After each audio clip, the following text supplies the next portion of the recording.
Yo, what's good, y'all, man? We got Moon Knight episode 1 breakdown. Egyptian Aaron guys, and ending explain Marc Spector. Yeah, that's what I call Marc. Yeah, where I know Marc Spector and Steve Grant. Yeah, that's the name, Steve Grant. It was like it was flipped to two of them. You know, first it was Steve Grant. You know what I'm saying? And then he pop out of nowhere. He pop out in a random village. Like, he just woke, and it was like, first I'm like, damn. And then he woke up like he was dreaming.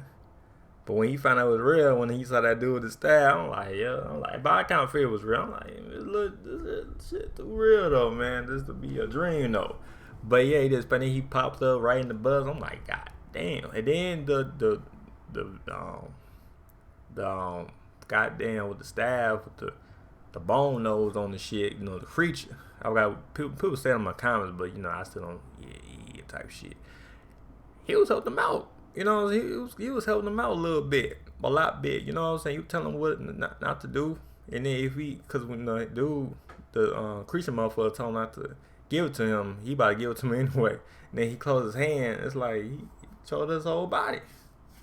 You know what I'm saying? Got to show his whole body though. And then Marc helped him out too, talking about change to him, cause you know I think Marc is like the real character. You know what I'm saying? They got all these other characters, you know what I'm saying? You got the English verse, voice, and you got the English voice, you know what I mean, the regular voice and shit.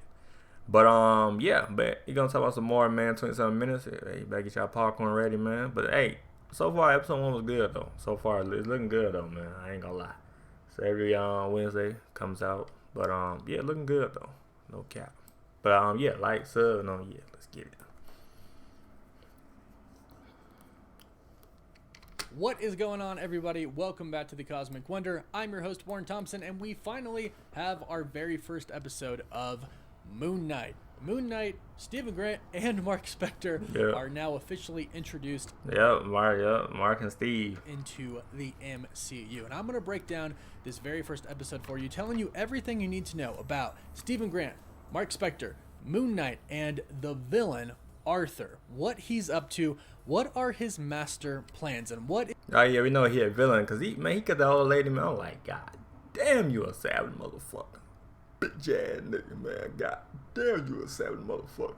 But no, he got the old lady. He was like, all right, let's see if you good or bad. And the thing right here on his tattoo, moving and shit, is like, good, bad. And then with the red, you know, that's what red means bad. And he just grabbed her hand, and she just got turned to dust or some shit. He did some shit. Is in store for Moon Knight. Damn. There's a lot to break down, so let's dive right into it. But of course, if you're new, be sure to subscribe so you don't miss out on any of the latest Marvel news. Oh my god. So, Moon Knight, episode 1 starts off with a black screen. But we hear music over the black screen, which is the song Every Grain of Sand by Bob Dylan. Yeah, and they put his foot. I don't get that shit. He put his foot, he broke the glass and put the glass on the shoe, and then he wore the shoe with the glass on his foot. I'm like, what the fuck that means? And see a person who is doing some type of ritual. They never show this person's face, but they do show him with long hair and a staff walking away. Now, of course, later on in the episode, we find out that this is Ethan Hawke's character, Arthur Harrow, and he seems to be doing some sort of a ritual. Now, in this episode, we learn a little bit about the MCU's Arthur Harrow, who doesn't seem to really be like his character in the comics. In fact, Arthur Harrow in the comics isn't even that big of a Moon Knight villain. Arthur Harrow was a talented surgeon and scientist whose work in medicine and pain treatment led to him being nominated for a Nobel Prize. However, a person by the name of Dr. Victoria Grail became a little bit suspicious on how his work advanced, since his research paper said that he only carried out limited research done on animals. However, she linked him back to performing secret experiments at Auschwitz-Birkenau, a famous concentration camp from real life. Arthur, of course, wants to continue his experiments, and Dr. Victoria Grail wants to stop him. His men almost kidnap her, but Moon Knight interferes and saves her. The two of them then go to his lab to try and stop him, but he ends up getting away, and that's pretty much all the interaction they had. So, as you can see from this episode, they have clearly changed who this person is from the comics, which is I mean, that's the Marvels for you. They all gonna change the comic book shit. I ain't gonna lie. I don't read comic books anyway, so I don't want to know two shits about it. But yeah, that's Marvel though. That was gonna change though. Actually something Ethan Hawke said attracted him to this character. It was so new and everything is so detached from the MCU. There aren't really that many connections being made, at least in the first few episodes. But there are some really important things to notice in this opening scene. Now, Ethan Hawke said that he came up with this ritual idea himself. He said he was always hypnotized by deeply spiritual people who were self-lacerating. And in this scene here, that's what we see him do. As a deeply spiritual person, cult leader, and follower of the goddess Ennead, he himself is self-lacerating when we see him crush up the glass, put the glass in his shoes, and walks on them. But two major important things here. Take a look at the staff that he has.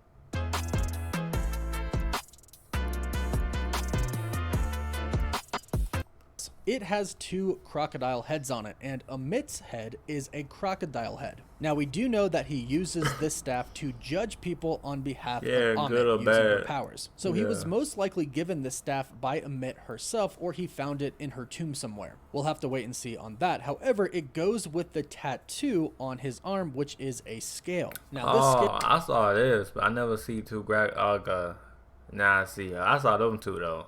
Turn back and forth.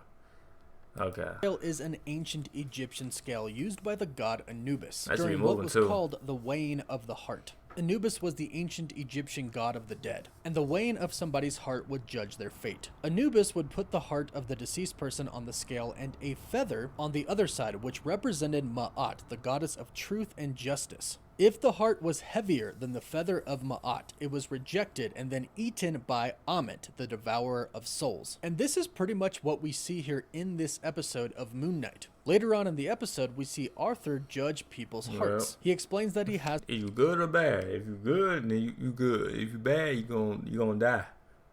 So some is that, you gonna die. No cap. Some of the power of Ammit. So it seems as if Ammit is judging people, but not when they're dead, when they're alive. More on this in a bit when we get to the scene.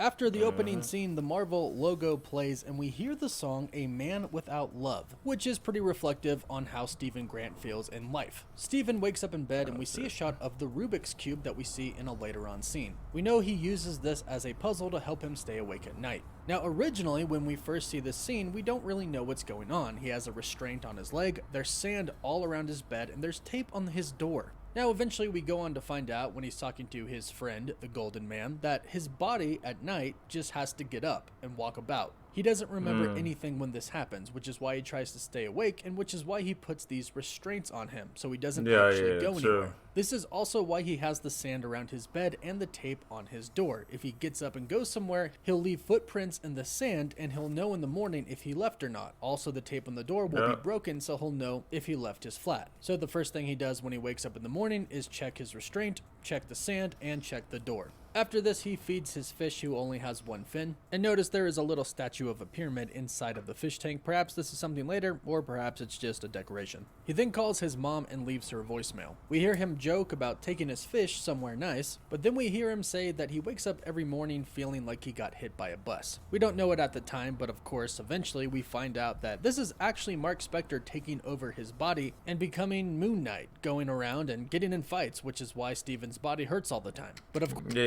facts. Of course, like he said, and like we go on to find out, he has zero recollection of this, so he doesn't actually know what's happening. Not yet, at least. We then follow Stephen to work and we learn a little bit about him. We learn that he's a pretty passive guy, a nice guy who doesn't really want any confrontation, a guy that's tired all of the time because he tries to stay up at night because his body goes off and does whatever it wants. So we see him tired on the bus, falling asleep on top of strangers. We follow Stephen to work and we find out that he works at a very famous London museum, the British Museum, in which right now they are doing an ancient Egypt showcase. And when he gets to work, we kind of see his knowledge about ancient Egypt. A little girl puts trash inside of a pyramid display, and Stephen takes this opportunity to teach her a little bit about ancient. Yeah, no, he ain't like you know a lot about the Egyptian shit. I ain't gonna lie. Egypt. This part is important, and it's related to the scale. He explains that if you take a hook and you put it down the nose, you pull it out, all the organs come out except for the heart, because the ancient Egyptians believed that they needed the heart to be judged in the underworld, and this is what I was talking about in the beginning. Anubis would judge them with their hearts on one side of the scale and the feather of Ma'at on another. If rejected, Ammit would eat their hearts. The little girl asks if it hurt being rejected, in which he says that doesn't make sense because he's alive, and we'll come back to this very specific point in just a bit. Now we find out that despite him having a vast amount of knowledge on ancient Egypt, he doesn't have a very good job at the museum, and a lot of people treat him like crap, calling him by the wrong name most of the time. However, a bit of good news happens. A female co-worker comes up to him and asks him if they're still on for steaks that night. Now Steven has no idea what she's talking about because as we go to find out, it's actually Marc who made that date, or perhaps another personality that's inside of him that hasn't been revealed yet. But regardless, it wasn't him that made the date, which is why he's so confused. And to top it all off, he's a vegan and they're going out for steaks. Now in the back, Steven is working with his boss who treats him like absolute crap, and even when he is showing how much knowledge he has on ancient Egypt, she still kind of refuses to listen and still rejects him being a tour guide, which just crushes his soul and is sad to watch. But he talks about the Ennead, and as Steven states, the Ennead has 9 members, not 7 like the posters show. But what's really interesting is that these 9 deities are grouped with the creation of our world. It kind of makes you think a little bit about the Infinity Stones.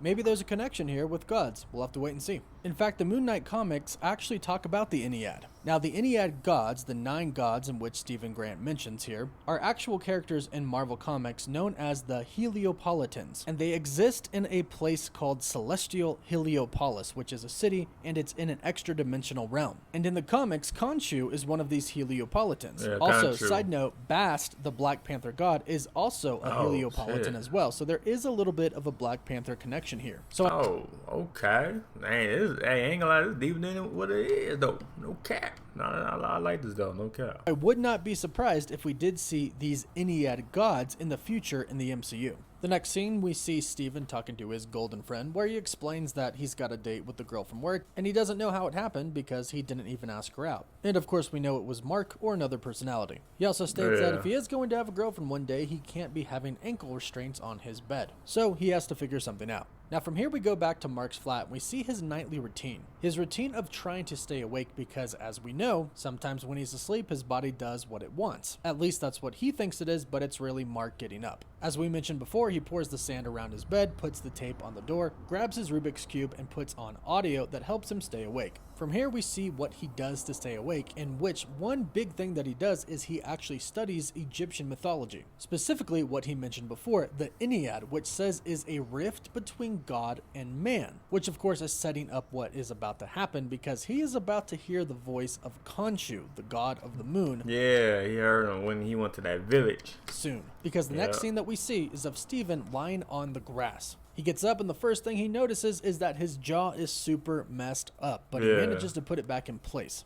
His teeth are bloody, you can tell that he just fought. He asks what happened and he finds himself in the Alps having no idea how he got there, and then he hears a voice. The voice says, "Go back to sleep, worm." Steven looks around and sees no one, and then he hears the voice again saying, "You're not supposed to be here." Steven says that he agrees and continues to look for the voice but cannot find it. And here's where we hear the voice say, "Surrender the body to Marc." And Marc, of course, is Marc Spector. Now in the comics, Marc Spector you better be asleep. You know what I mean? Is actually the true person, Moon Knight. Marc Spector is the main. No, I was saying Marc is the main main character. You know what I mean? And you got Steve, and then it says some other characters, you know, throughout the show. So we got to see what it is too. But so far we got Marcus and Steven. You know what I'm saying? Marcus the main character and Steven is a secondary. So yeah, type shit. Person, and Stephen Grant is a personality of Marc Spector. More on who Marc is in just a bit. Now Stephen has no idea what the voice is talking about when he says surrender. Yeah, he lost. I was like, hold on, he in a village? The fuck he at? You know what I mean? He think he dreamed this shit, and then he looked at the bus again.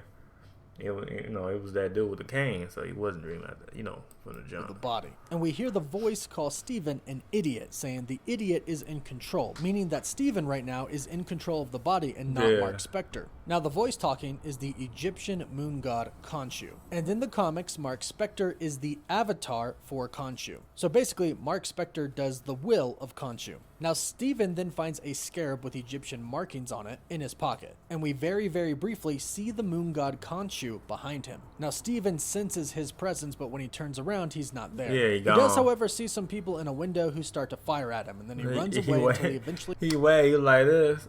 The guy was gone.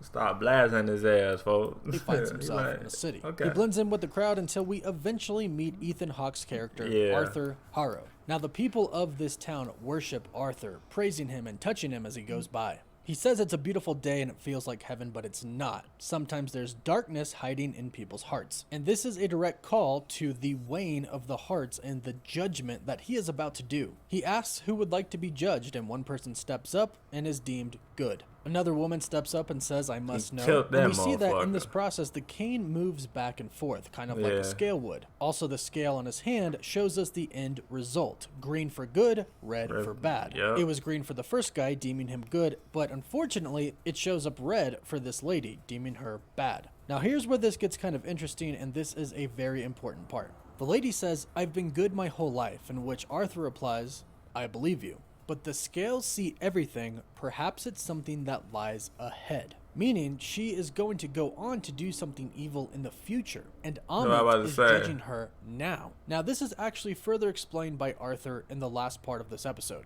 When talking to Stephen in the museum, Stephen says, I don't have your beetle, in which Arthur replies, oh, the scarab, it doesn't belong to me, it belongs to Amit. Do you know her? Now, it shows a picture of Amit on the wall. Now, Amit, in ancient Egyptian text, and on this picture here, has the head.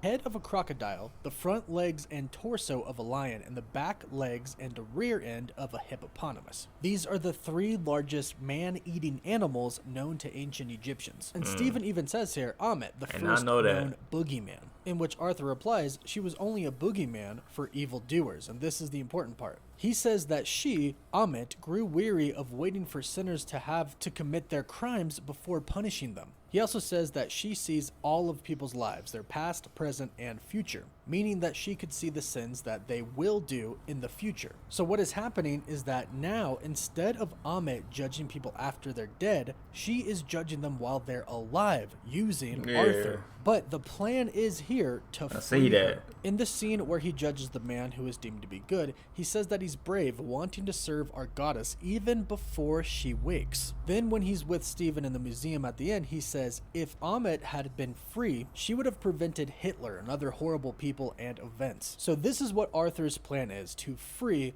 Amit so she can judge the world herself and not have to use him as what we presume is an avatar, because he goes on to talk about avatars, which we'll talk about in a bit. Now, after the lady dies, one of Arthur's men says that they had a problem with the exchange and they got ambushed, and that somebody came and killed 2 of their men, and that means they didn't get the scarab. But Arthur is very, very clever in this next scene. He asks if he's still there, in which he says, I believe so. So he calls out to the crowd, Dua Amamit. Now, in Arabic, the word dua means a prayer of invocation or a supplication or request or calling out to God. So when he says dua Amamit, in which we know Amit is the goddess that he worships and he serves, so I assume that this phrase that he speaks is something like praise Amit. And this immediately makes everybody fall to their knees. We assume to praise Amit, but of course Stephen Grant here doesn't know what that means, so he is the last to get to his knees, which obviously shows that he is a person out of place, which means he is the person that ambushed Arthur's men. Really genius move here. Now, when Arthur sees him, he says, I know you, mercenary, in which Stephen Grant says, no, I'm not a mercenary. I work at a gift shop. Now, the mercenary is actually Marc Spector. That is what that's why he was saying he know him, but he not Marc. But he don't know he not Marc till like later on in the episode. I think he do.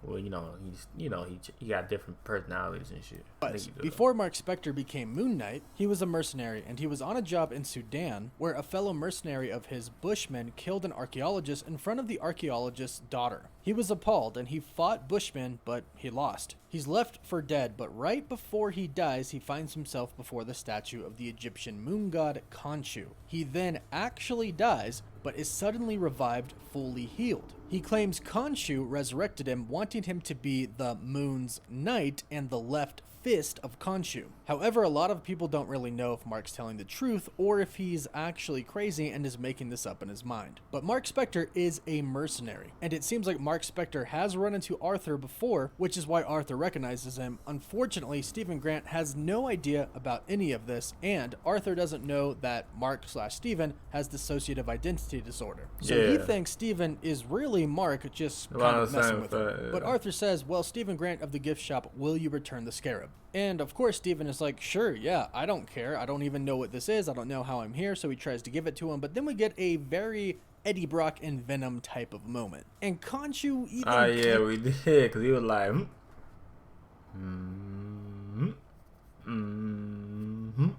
He was trying to move his fingers. And then he was like this. And he like, ooh. And he walked away like this. I was like, yeah, we did kind of get that Venom vibe, though. When he was trying to move his hand, but he couldn't. You know what I mean? He was glued in.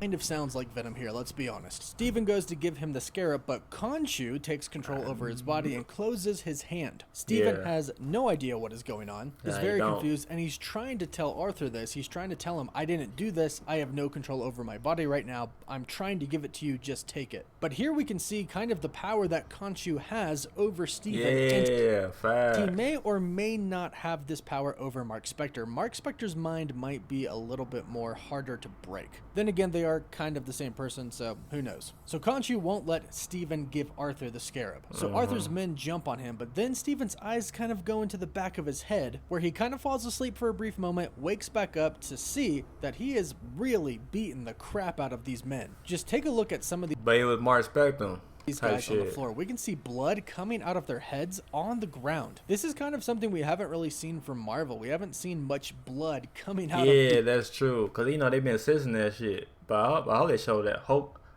they show more blood, though. I ain't gonna lie. I like that real shit. You know, not that kitty shit. So, I hope they show more of this, though, in the near episodes, shows and shit. But this is more, like, realistic. People in Marvel. And Stephen's hand is holding the scarab and is super bloody. And he has no idea what just happened because Marc briefly took over. Marc and Stephen are both fighting to use the body. So fact, that's what I was saying. So it was Marc. When he goes to see like that ride roll, that's Marc, and then he come back, that's Stephen. So it's like they both. Stephen comes back, is super confused, and realizes what he did, and he needs to run. So he runs, and Khonshu says, "Don't you dare give up the scarab." Stephen says, "Okay." He gets in a van, starts to drive away. Now, of course, they all start to chase him.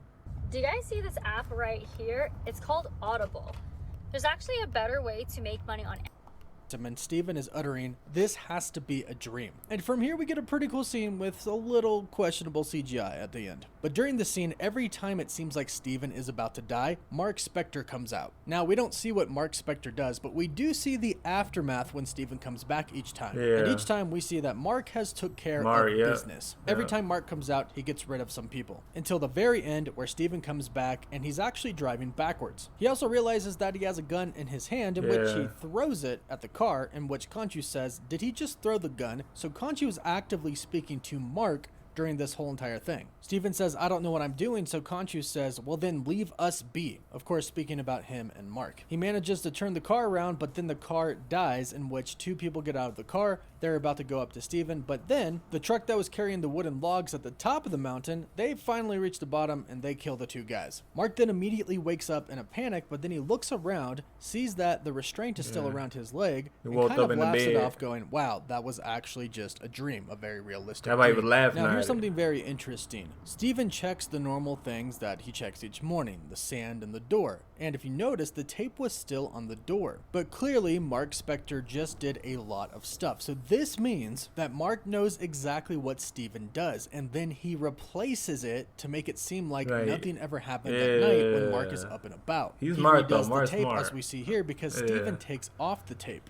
Or is Marc Spector possibly not real? Could Khonshu and Marc Spector all be inside Stephen's head? This will be revealed in future episodes. Now Stephen's eating cereal, talking to his fish Gus, when he notices something very strange. He takes him to the pet store freaked out because Gus only had one fin in the beginning and now he magically has two. But he finds out that he was actually in the fish store yesterday buying a fish, in which Stephen has no recollection of at all, which means it was Marc. Now what happened to the fish?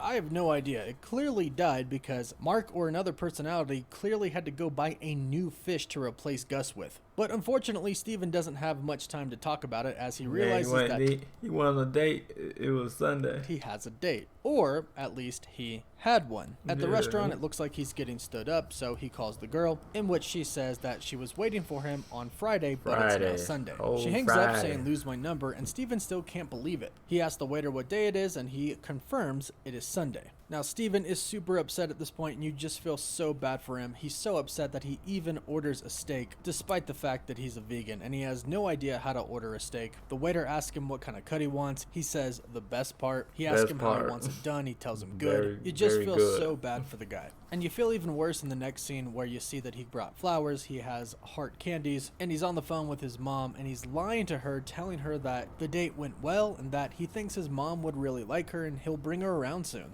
Now back at Steven's flat, he's super down. He's eating the chocolates that he bought for the grill. He gives Gus the fish a few of the sprinkles from the chocolates, but then he drops them and he notices some markings on the floor. He notices that it looks... What is this? I gotta investigate. What's going on with this? Okay. It's like the table has been scooted over and back over several times to leave these marks on the floor. So he lifts up the rug. He sees more markings. So he investigates. He moves the table over to where it looks like it's always been moved to. And he finds a secret compartment that has a That's a lot of missed calls, though. You see all that shit? The same number. Phone in it with a charger and a key to something. He charges the phone, turns it on, and sees that he has a ton of missed calls from somebody named Layla. Now, all of the calls are from Layla except for number 32. You see the name Duchamp. And this is very important because this is Jean-Paul Duchamp. Jean-Paul Duchamp was a French soldier and pilot, and he was a mercenary, and while he was a mercenary, he actually befriended Marc Spector. The two of them became close friends, and Marc ended up calling Jean-Paul Frenchie. Frenchie was actually with Marc in Sudan, where he tried to attack Bushmen and failed and almost died. Well, he did die, and then Conchi revived him. Eventually, Marc and Frenchie run into each other again, and Frenchie is shocked to see Marc alive. And from there on out, he helps Marc with his Moon Knight operations. He is basically, if Moon Knight is Batman, Alfred. He's Moon Knight's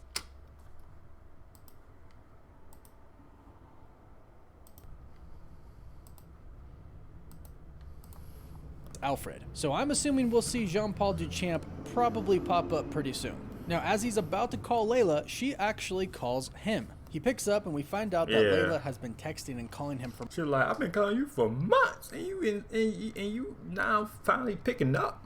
That's how girls be when they trying to call that, whoop type shit. Months not knowing if he was alive. Of course, he has no idea who she is, so she's very confused, and she says, what is going on with you, Marc? And this really shocks Steven, and he asks, why did you call me Marc? She eventually hangs up, and he tries to call her back, but then he hears a different voice than Conchu. A voice calling out, Steven. He looks around, calls out hello, but there's no one in sight, in which the voice continues to say, Steven, you need to stop. You're gonna get yourself in trouble. But Steven doesn't believe this, and he says someone's having a laugh, meaning someone's kind of playing a prank on him. But he traces the voice to the bathroom, in which he looks in the mirror, gets scared for a second, but realizes that he's just looking at his reflection. However, as he keeps staring into it, the reflection starts to shake its head no. And since Steven isn't shaking his head, this obviously is of major concern, so he turns the light on, in which just a normal reflection is revealed. But the lights in the apartment start to flicker, and then he turns around, but his reflection does not turn around. It continues to stare at him. And then it calls to him, and it says, Steven, in which Steven turns around, and he says, stop looking. Now, this is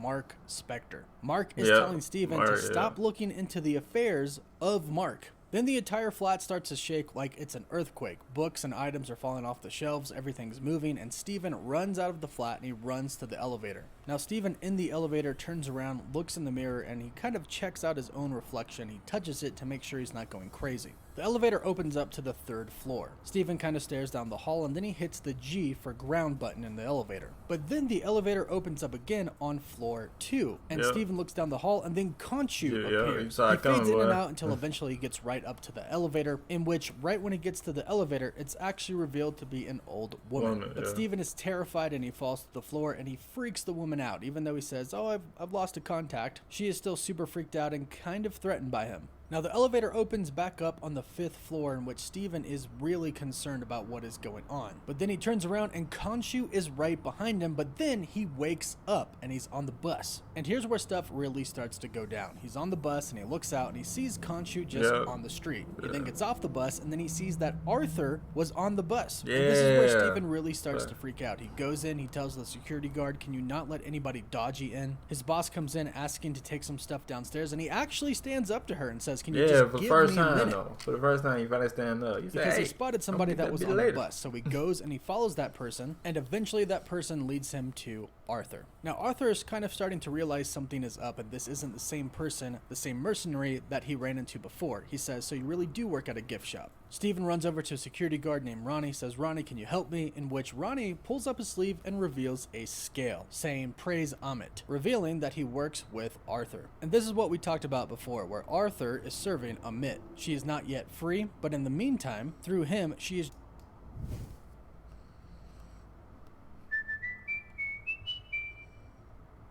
Another cleaning tip from Mr. Clean. Try Magic Man, Eraser going and crazy. dirt and mud on shoes. Don't be ass though. Don't cat, don't be ass.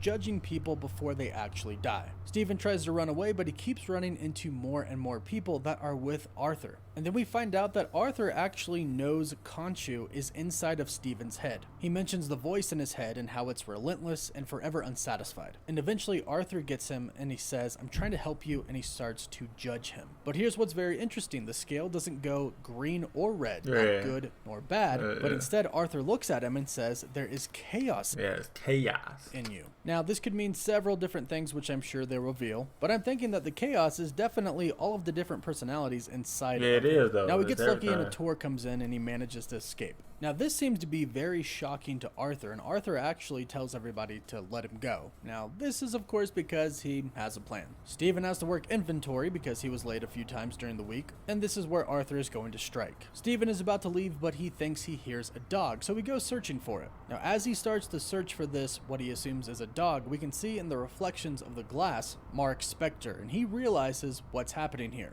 Now he eventually runs into the dog, but then we see the shadow of it and he realizes really fast that this is not a dog. It's something way bigger and a lot more monstrous. He starts to hide, but then he hears over the intercom that was, I don't know, I think that was a werewolf or some shit. People were saying that was a werewolf. Arthur some shit. Saying, Stephen Grant of the gift shop, give me the scarab and you won't be torn apart. Steven throws his bag in an attempt to distract what we thought originally was going to be Werewolf by Night. We were wrong.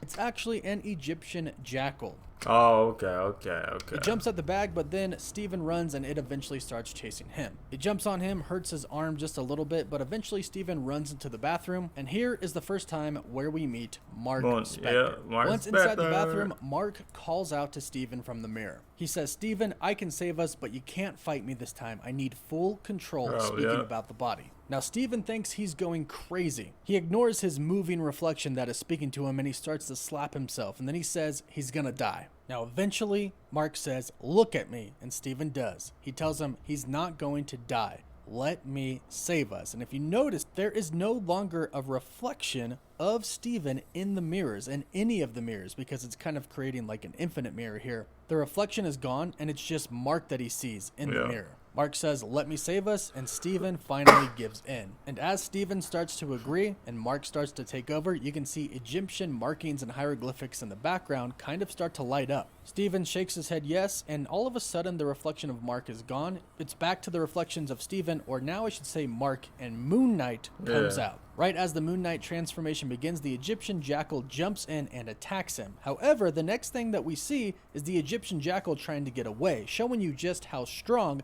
Moon Knight is. And in this last scene, we can see Moon Knight does not hold his punches, and Marvel is going to show us him not holding his punches. And the episode ends with our first full look at Moon Knight. Not that we didn't see it in the trailer, but it's first revealed in this episode. So, what did you think about the very first episode of Moon Knight? Very good, man. Very good. No cap. I thought it was a great episode, and I'm loving it, man. I'm loving it. I'm no cap. Marvel, y'all did a good job, man.